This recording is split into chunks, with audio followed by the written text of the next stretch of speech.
Welcome back for another section. Indeed, it's an exciting time to have this conversation because the world is crazily and desperately in need for creativity. And the creator of the world has been so gracious to the entire universe by creating human beings with creative abilities. He did not stop at that point. He went several steps forward to document patterns that if we'll understand, if we study and follow them, we will actually fulfill that our primary responsibility, which happens to be creatives. We are creators. To do a good analysis of the patterns that the Creator himself left us with, we'll be paying attention to the book of creation, where he demonstrated the principles of creation. And a very good look and observation of his patterns will help us achieve our own creativities. So, when we go to the book of creation, in the first chapter of that book, we had the record that the Creator created the heavens and the earth, and that the earth was without form and void. Darkness was upon the face of the deep. Yes, in the beginning, he created the heavens and the earth. How did he go about this work of creation? If we can understand how the Creator did his own creation and then follow them, just like it was recommended in the book of Joshua chapter 1 verse 8. He said, this book of the Lord should not depart out of your mouth, which means you should constantly be in touch with this book. So, but you should meditate upon it day and night so you can observe to do. So we want to really pay attention to the Creator, how he was able to create the earth and the beautiful things we can see today. In the beginning, the earth was without form and void, and darkness was upon the face of the deep. He did not only leave us with the principles or patterns, he also gave us the capacity, the implement. He also gave us the mechanism through which we can do the work of creativity. He blessed human beings with something that is called the mind. The mind is the most powerful force that exists upon the face of the earth. After the power of God is the power of the mind. Because everything rises and falls from the mind. Guide your heart with all diligence. Out of it are the issues of life. Everything we experience in life, they are the creation of our mind. So we'll be taking steps to understand how these things function. And for your information, I would want to just say this as a passing comment. The mind is created to have 3 compartments. Why are we having this conversation even? Anything you don't understand, you don't have the ability to control. And anything you don't know is greater than you. How can you control something you don't know? So it's important we understand that the human mind is segmented into 3 sections. One of the sections is the conscious layer of the mind. Another area is that of the subconscious area of the mind. And thirdly, the unconscious area of the mind. These sections of the human mind have several roles to play. As we go back to X-ray how he did his work of creation, you will observe that there is an aspect of the Creator that did the job of the mind. We heard and read that the Spirit of God brooded upon the face of the water. Brooding is a function of the mind. Brooding is a kind of meditation, which means it was the mind that really did the major job, although he operated as a team. Let us. So he did not do the job alone. That is a different conversation. But the job of his spirit is likened to the function of the human mind. It is with the human mind that we brood. So creation is basically done by the mind. because the Spirit of God did the function of the mind. Beautiful thing we also observe from the pattern is that in the beginning, the earth was without form and void, was an empty soup of darkness and nothingness. What is the implication of that truth? The implication of that truth is that everything and everyone in life has a beginning. Everything and everyone has a beginning. And the beginning of all things, they are not the best of times for those things or anyone. The beginning of anything is not the best of times for anyone. No matter where you are listening from, no matter where you are watching me from, that place was not like this from the beginning. Whether you are listening from California, from any part of the world, the current state of that place was not like this in the beginning. It was a soup of nothingness. A soup of nothingness. I listened to the story of a very successful preacher in my country, the person of Pastor E. Adeboye. He gave a testimony that the first 18 years of his life, he had no pair of shoes. He never had access to a pair of shoes for the first 18 years of his life. How terrible can somebody's beginning be? That's terrible beginning.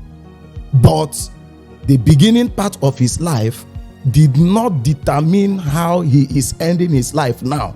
Today, I can tell you for free that he is super successful.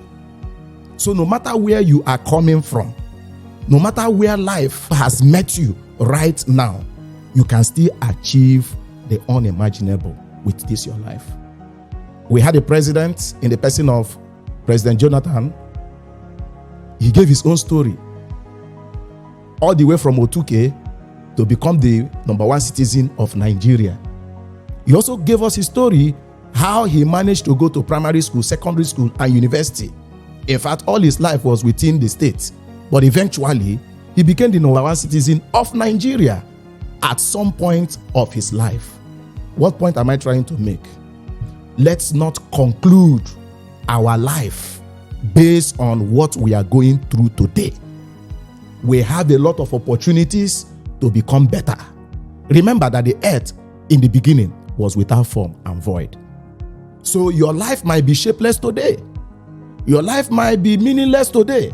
Your life might be empty today. But I bet you, if you pay attention to these patterns and principles through which God did the job of creation, you become successful in your own reinvention and creativity. Whatever you want to achieve in this life, I can tell you for free, it is possible. All things are possible if you can take advantage of your mind. Everything is possible. To drive this information further, we want to look at few things. One of those things I want you to look at, apart from the form that everything has a beginning, is this. The creator of the whole universe, for him to be effective in his creation, did not pay attention to the obvious. So don't give your strength to the obvious. Rather, pay more attention to what is possible. Pay attention to what could be. The earth was shapeless and formless, but he imagined what is possible with the earth. Can you please take a moment? Go inside of yourself. If possible, with your eyes closed. Try to distract yourself from your current circumstance with what you expect. Try to distract yourself. In fact, I have come to discover that we need to be intentional in the action of distracting our mind with the changes we want to encounter in our life. The reason is because whatever becomes the predominant thought of any individual will eventually influence the outcome of that individual's life. Whatever you think upon consistently for a very long period of time is definitely going to influence how your life is going to turn out. That is principle number 1. Principle number 1 is pay attention to what is possible and not what is obvious. There's something I've also learned, and it's a very, very, very big mistake. I call it a gross misappropriation of responsibility. What is this gross misappropriation of responsibility? I mentioned that the mind has 3 different layers. And the first layer, which is called the conscious layer, was not built for us to think with, because that layer of the mind has a very limited memory, very limited and temporal memory. Yes, the conscious layer of the mind. What is the conscious layer of the mind? Conscious layer of the mind talks about the current things that we are going through now, the things we're experiencing now. I mean right now, as you're listening to me. What you're going through right now? These are the things that are resident in your conscious mind. Now, tell me, how much information can you hold now? So why do we now think and take judgment based on what is happening now? What is just happening now? For example, your bank accounts now might be negative. For example, you've not been able to pay your house rent. I mean now, I'm talking about now. You might be having the feeling of rejection. I mean now. But you have forgotten other informations that are resident in the other parts of your heart, part of your spirit. So it's a gross misconduct, gross misappropriation of responsibility, thinking with our conscious mind. For instance, judging that the much weight we can lift by the size of our hand will definitely be a wrong judgment. The sizes of our hand doesn't determine the weight we carry. What actually determines the weight we carry is the conviction in our hearts. The conviction in my heart is what determines the weight of load my hand can lift, not the size of my hand. I've seen people that their weight is very much, their hand, their bicep is very much, but they cannot lift more than 50 kg. While some other people that have smaller arms can lift up to 80 kgs. Now, what is the difference? Is it the size of their hand? So making our judgment based on what is happening to us currently is a gross misappropriation of responsibility. Yes, your conscious mind was not meant for you to think with it.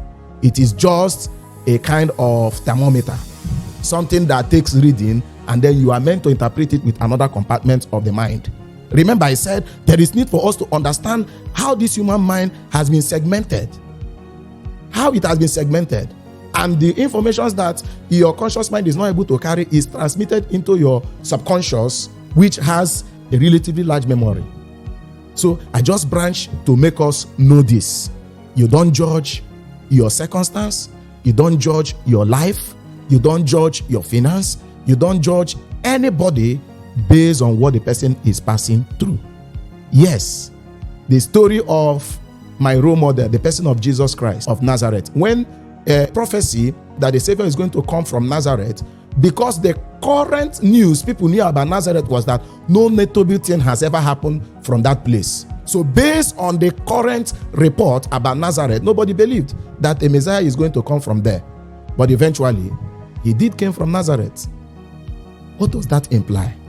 It implies that the current news, current situation you are going through right now has nothing to do with what you can become. You can always become better. I'll catch you up in our next episode.